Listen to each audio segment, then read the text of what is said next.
Jesucristo, para algunos el Mesías, el Redentor, el Hijo de Dios, para otros un profeta, un rabí, un maestro o un personaje ficticio.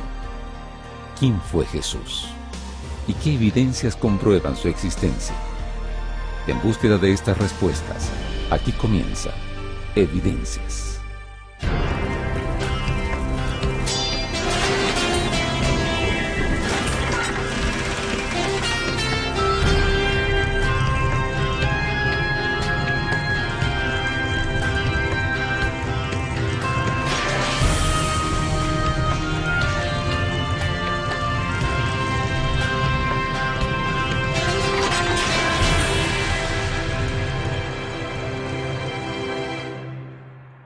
Jesús ha sido un personaje que ha marcado la historia, pero muchas dudas surgen al respecto de su persona y de su ministerio.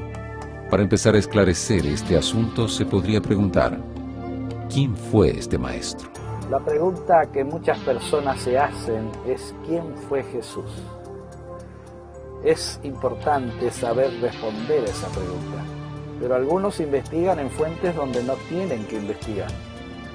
Ellos buscan y descubren que es el creador del cristianismo. Otros descubren que Jesús fue un gran personaje. Otros encuentran que fue un hombre histórico, que quiso aprovecharse de las circunstancias. Sin embargo, la Biblia tiene una respuesta maravillosa. ¿Quién es Jesús?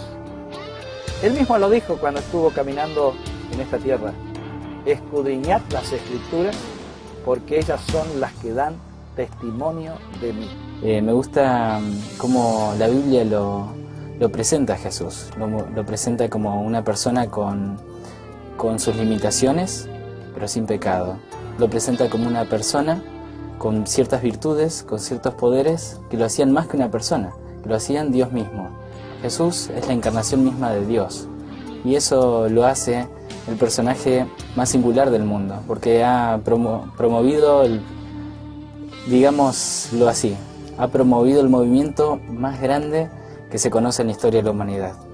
Empezó preparando a personas que no tenían ninguna capacitación, los hizo líderes, y esos líderes fueron formándose a otros, y así se hizo una gran cadena, y hasta el día de hoy llegamos a lo que es el cristianismo. El nombre Yeshua era un nombre común entre los judíos, tal como Yosef, tal como Judá, y algunos nombres que tenemos referencias en osarios, en inscripciones.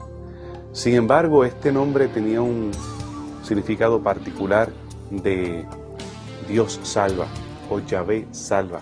Pero la pregunta suena a través de los siglos, ¿quién es Jesús? ¿Es Jesús Dios? ¿Es Jesús hombre?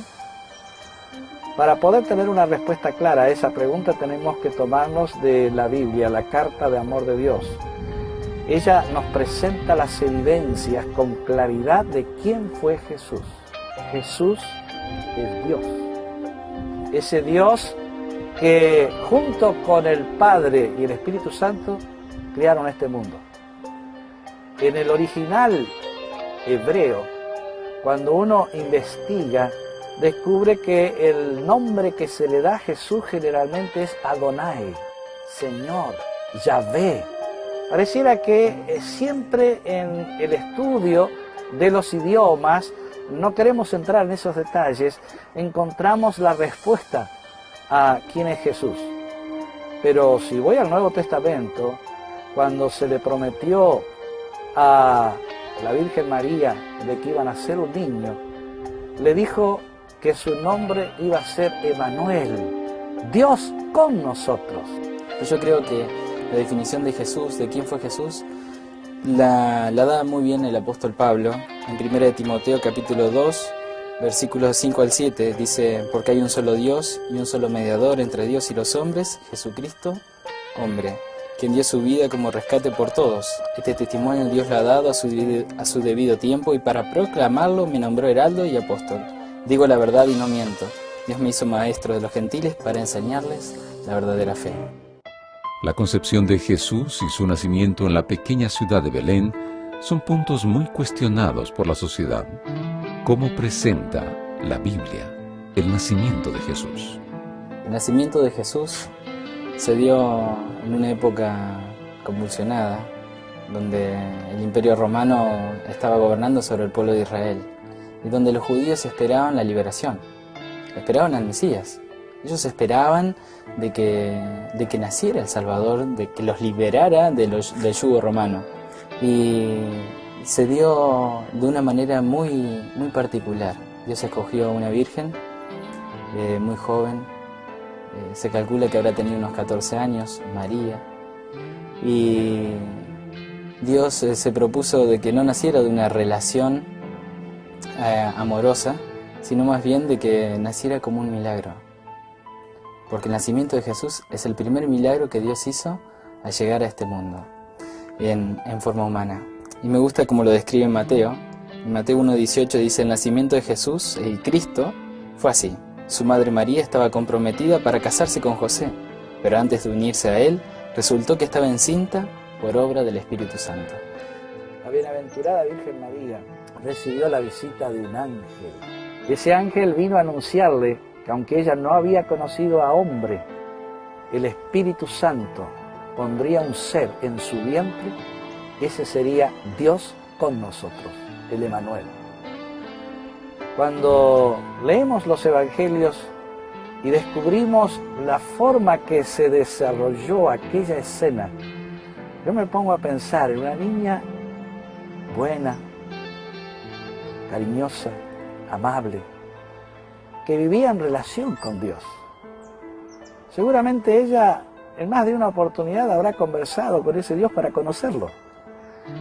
Y ella tuvo el privilegio de ser la madre de ese Dios, Dios con nosotros.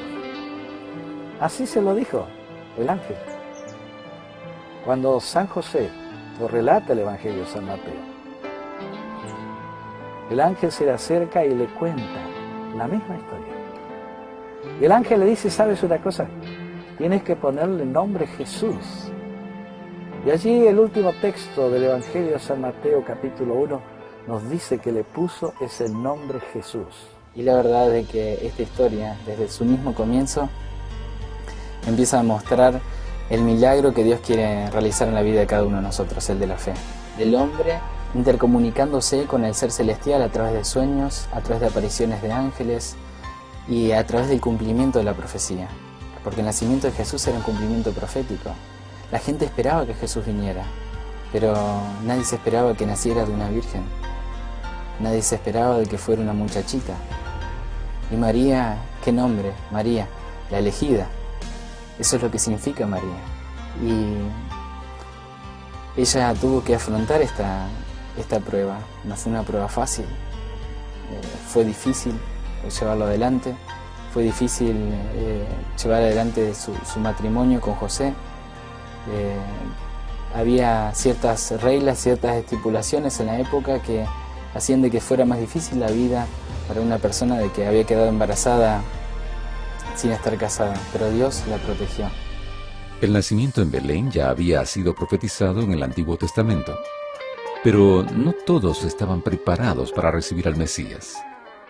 ¿Cuáles eran esas profecías que presentaban la venida de Jesús? Por ejemplo, en Miqueas capítulo 5, versículo 2, nos dice: mas tú, Betlehem Efrata, pequeña para ser entre las millares de Judá, de ti le saldrá. ¿Pero quién? El que es desde el principio.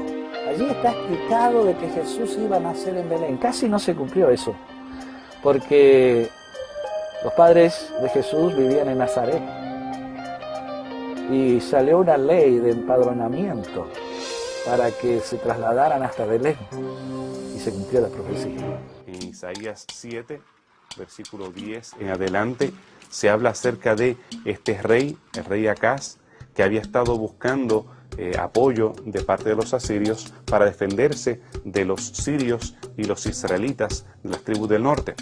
Y él entonces, en el versículo 14 de Isaías 7, dice: por lo tanto, el Señor mismo os dará una señal. La Virgen concebirá y dará a luz un hijo, y se llamará Emanuel. Sin embargo, la palabra para joven, que aquí es traducida como virgen, es muchacha, no necesariamente una joven que fuera virgen.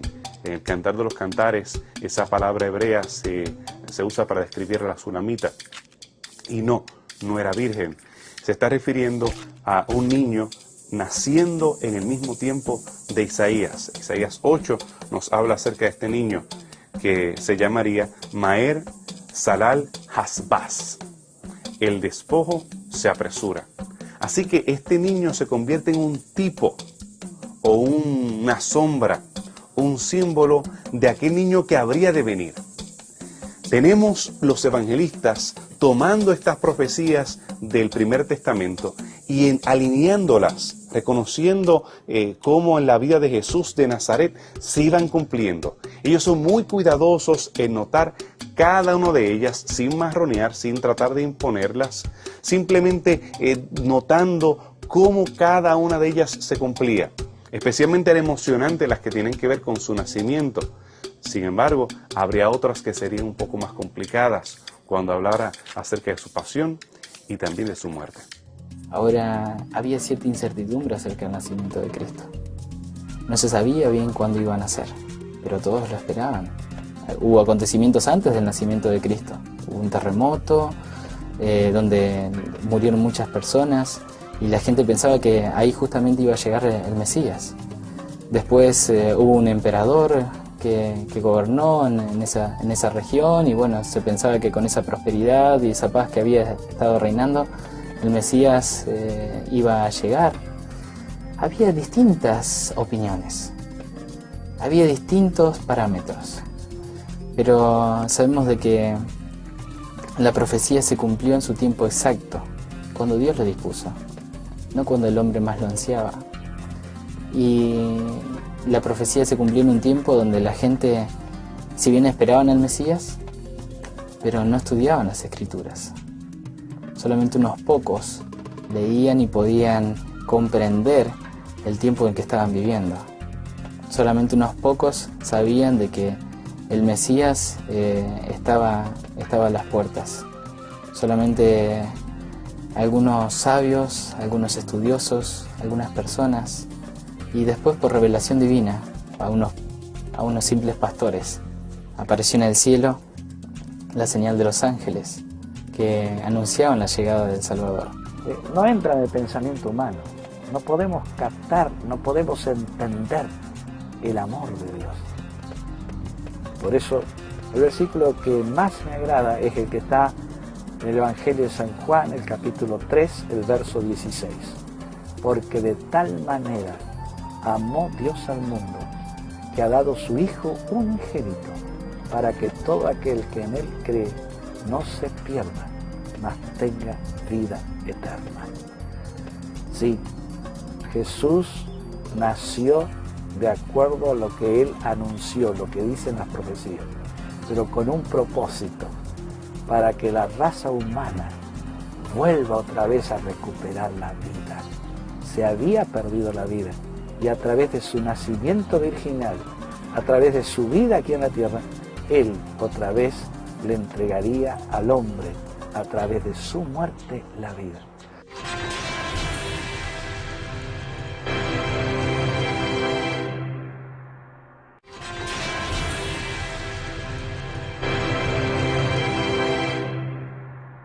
Al leer la Biblia, es posible encontrar bellos relatos de la vida de Jesús. Pero, ¿hay evidencias que comprueban su existencia y su divinidad? Pues realmente cuando hablamos acerca del nacimiento de Jesús podemos hacer referencia al censo. Sí, tenemos evidencia de que los judíos fueron sometidos a un censo, el cual era utilizado principalmente por los romanos para recoger impuestos.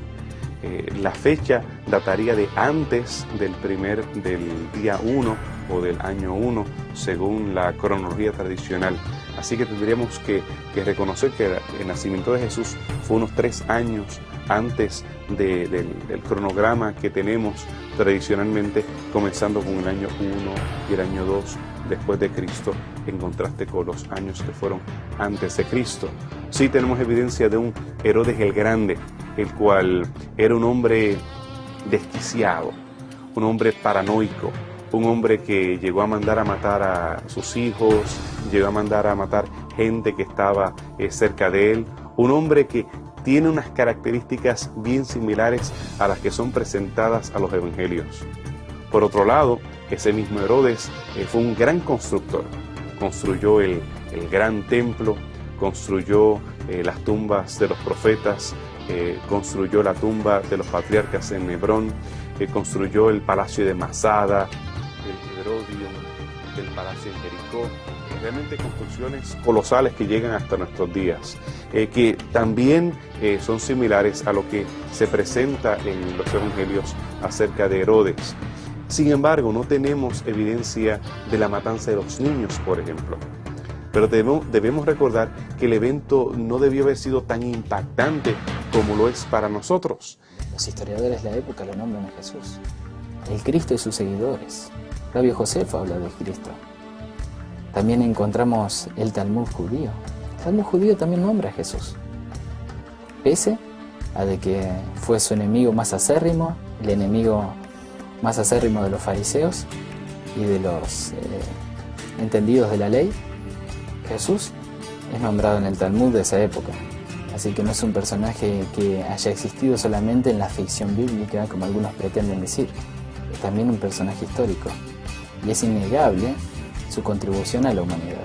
Los osarios eran pequeñas cajas de huesos que se utilizaban para depositar los huesos de las personas que se habían descompuesto en las tumbas. Esto es una miniatura de un osario. Realmente el tamaño de ellos variaba, pero tan largo como un fémur. En este caso tenemos evidencia de Caifás, del cual sí tenemos evidencia de que él era un sacerdote, tenía una moneda de la década de los 60, así que lo podemos relacionar, y fue encontrado en Jerusalén, lo podemos relacionar con el Caifás bíblico. También tenemos evidencia de Pilato, tenemos una inscripción con su nombre que fue encontrada en Cesarea Marítima, y monedas que también tienen su nombre y tienen un bastón identificando a Pilato. Así que podemos ver que cada vez se han ido encontrando más personajes relacionados a la vida de Jesús, un Jacobo que algunos identifican como hermano de Jesús, una barca como las que se usaban en el tiempo de Jesús, instituciones como el Sanedrín, restos del mismo, el templo si tenemos evidencia del mismo. Así que podemos reconstruir las circunstancias en las cuales vivió Jesús durante el primer siglo, pero no podemos encontrar evidencia conclusiva acerca de él como un personaje histórico, aparte de estos elementos que podemos encontrar y los relatos biográficos que sí podemos encontrar, que es mucho más evidencia que lo que tenemos de Alejandro o Augusto o cualquiera de los personajes que pertenecen a la historia clásica. Así que tenemos más evidencia de Jesús que muchos de ellos, pero no podemos determinar su divinidad en base a los mismos. Pero evidencias de la divinidad podemos abrir nuestras Biblias en el libro de Hebreos, en el capítulo 1, los versículos 1 al 3. No solamente nos muestra de que Él es creador, sino también nos dice que Él es sustentador. No solo creó al mundo, sino también lo sustenta. ¿Y quién creó el mundo? Aquel que dejó el cielo, murió por el hombre. De ese Jesús está hablando. Cuando San Juan comienza a escribir su carta, en el capítulo 1, versículo 1 al 3, dice: en el principio era el Verbo, y el Verbo era con Dios, y el Verbo era Dios. Todas las cosas por Él fueron hechas, y sin Él nada de lo que fue hecho. Sin embargo, luego el versículo 14 nos dice: y aquel Verbo se hizo carne y habitó entre nosotros. Qué bueno saber que Él dejó registrada en su carta de amor la historia, la buena noticia para el hombre de que el hombre tiene una esperanza, de que no fue un ángel el que se encarnó, sino fue Dios mismo. Y la evidencia de Jesús, la más importante, es la personal. O sea, ¿quién es Jesús para mí? Y la verdad que esa pregunta, cuando yo me la hago, cuando vos te la haces, cuando todos nos hacemos esa pregunta, cobra sentido de la Biblia. la Biblia cobra sentido. Por más de que yo trate de demostrar que la Biblia es inspirada por Dios, por más de que trate de demostrar la veracidad a través de los escritos encontrados, a través de la historia, lo más importante es tu opinión. ¿Quién es Jesús para vos? ¿Quién es Jesús para mí? Una pregunta fundamental para entender la persona y el ministerio de Jesús es: ¿por qué su enseñanza revolucionó la fe y la cultura judía? ¿Qué diferencia había en su mensaje?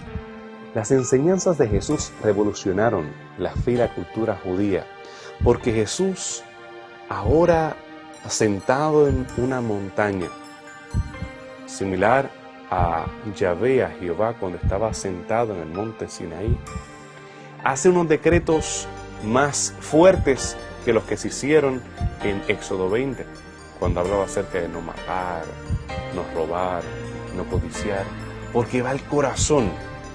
Oísteis que fue dicho. Él contrasta, pero no está contrastando Sinaí, sino está contrastando las interpretaciones que muchos rabíes habían hecho de lo que fue dado en Sinaí. Jesús trae un nuevo pacto, es un nuevo Sinaí, una nueva experiencia. Él contrasta las costumbres de sus contemporáneos con lo que realmente estaba escrito en el Primer Testamento. Él, a diferencia de ellos, presenta positivamente la obediencia. Él habla acerca de un reino que es diferente al reino político que estaban esperando los judíos poder alcanzar. Ellos buscaban a alguien que se pusiera frente a un ejército y destruyera a los romanos. Sin embargo, cuando muchos empezaron a decir de que Jesús era el Mesías, algunos creían, otros no. ¿Por qué? Porque Él no vino a formar un ejército de soldados para destruir, sino Él formó un grupo de hombres que llamó discípulos solamente con un propósito de servir. Y eso en la cultura judía era algo que no podían entender, porque ellos tenían a sus servidores, tenían a sus esclavos. Y muchos de los judíos no aceptaron de que Él viniera a revolucionar las costumbres. Mientras los romanos tenían sables más largos, los hebreos tenían los celotes, llamados tal vez terroristas en nuestros tiempos, semejante a esta daga egipcia. Ellos tenían esta daga corta en la cual ellos podían matar a los soldados, pasar sus cuchillos entre las armaduras de sus enemigos y salir corriendo perdidos entre la multitud. Esa era la clase de reino que ellos esperaban. Ellos querían un reino que viniese a conquistar por la fuerza el reino. Un reino que pudiese gobernar y tener un imperio similar al de Salomón. Un imperio que llegara mundialmente con alcance mayor al que ellos habían conocido anteriormente. Sin embargo, Jesús hablaba de un reino de paz, de un reino de poner la otra mejilla, de correr la segunda milla. Un reino que no era de este mundo. Y ese es el contraste mayor que tiene la teología presentada por Jesús de Nazaret con la de sus contemporáneos. Jesús era una persona especial, porque Jesús conocía las Escrituras, ya que era un judío de ley. Estudiaba la Biblia, la leía, prestaba la atención en la sinagoga. Sin embargo, tenía una forma de actuar diferente, porque no se llevaba por la tradición, sino que Él se llevaba por el amor de Dios. Él se dejaba guiar por el amor de Dios, impreso en las Escrituras, y ese amor lo llevaba también a manifestar algo exteriormente que lo hacía distinto, que lo hacía atrayente, que lo hacía bello. Jesús no era hermoso por su apariencia, sino que era hermoso por su carácter y sus enseñanzas, y eso es lo que atraía a las multitudes, además de los milagros. Pero el ejemplo de Jesús es un ejemplo a seguir. Si yo quiero ser como Jesús, debo también hacer eso. Debo enamorarme de las enseñanzas de las Escrituras, debo enamorarme de Jesús y poner en práctica en mi vida sus enseñanzas. Porque si no, la Biblia no tiene ningún sentido. El ejemplo de Jesús no tiene ningún sentido. Es posible encontrar evidencias de la existencia de Jesús y del contexto histórico que la Biblia presenta en los Evangelios. Considerando a Jesús como el Hijo de Dios, ¿cuál era su objetivo al venir a la tierra? El objetivo de Cristo se resume en la llegada de Dios acortando la distancia que el pecado había ocasionado, dándole salvación al ser humano, enseñándole cómo vivir, enseñándole a cómo encontrar la salvación y a cómo lograr esa salvación. Que Jesús es el que vino a pagar la deuda del pecado, que es la muerte. Él dejó el cielo, se humanó para vivir como hombre, para morir por el hombre y decirle a aquel que comenzó ese gran conflicto: la muerte fue vencida, saliendo victorioso de la tumba. Ascendió a los cielos y ahora es tu intercesor y mi intercesor. Él nos prometió: en la casa de mi Padre muchas moradas hay. De otra manera os lo hubiera dicho: voy pues a preparar lugar para vosotros, y si me fuere a preparar el lugar, vendré otra vez, y yo los voy a llevar allá donde yo estoy. Yo no puedo vivir en la vida pensando de que todavía no soy salvo. No puedo hacer eso, porque no me ayudaría a tomar buenas decisiones, no me ayudaría a vivir una vida feliz. En cambio, teniendo la seguridad de la salvación, la plena seguridad de que Jesús murió y me dio la salvación, yo puedo todos los días tratar de ser semejante a Jesús y de arriesgarme a seguir a Dios, a seguir a Cristo en el camino de la vida y de tomar decisiones que me ayuden a estar cada día más cerca de Dios. Los autores del Primer Testamento, los profetas hebreos, apuntaban a un Jesús, a un Mesías que vendría a salvar el mundo, no del poder de los romanos, sino del poder del pecado. El énfasis del Antiguo Testamento no era necesariamente la opulencia de un rey similar al que ellos habían tenido en la vida de David o en la vida de Salomón, sino que ellos hablaban acerca de una redención cósmica, mucho mayor que la redención política. Por esa razón, muchos de los contemporáneos de Jesús no podían entender el mensaje ni la misión que él tenía, porque trascendía lo terrenal, trascendía el aquí y ahora, y él presentaba un reino eterno, un reino que podría incluir a personas de toda nación, tribu, lengua y pueblo, sin castas, sin clases, en el cual todos serían uno y todos vivirían juntos por la eternidad.